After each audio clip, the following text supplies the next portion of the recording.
দুই সেজদার মাঝখানে সোজা হয়ে বসা ওয়াজিব।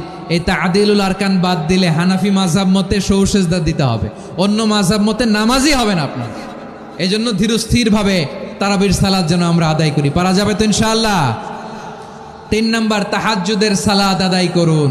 বছরের অন্য সময় উঠতে পারি না, অনেকে বলে হুজুর উঠতে পারি না, কিন্তু রমাদানে সাহারি খাওয়ার জন্য তো উঠাই লাগে। কি বলেন? আল্লাহর হাবিব বলেন তাসাহহারু ফা ইন্না ফিস সাহুরি বারাকা, তোমরা সাহারি খেও, কেননা সাহারির ভেতরে বরকত ঢুকায় দিয়েছে কে?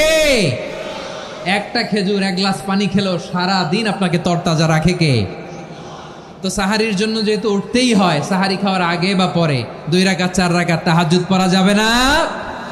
রব্বুল আলামিন বলেন ওয়ামিনাল লাইলি ফাতাহাজ্জাদ বিহি নাফিলাতান লাকা আসা আইয়াবআসাকা রাব্বুকা মাকামান মাহমুদা।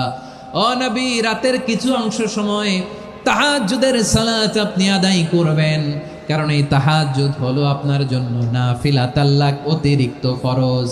আপনাকে মাকামে মাহমুদে অধিষ্ঠিত করবে কে?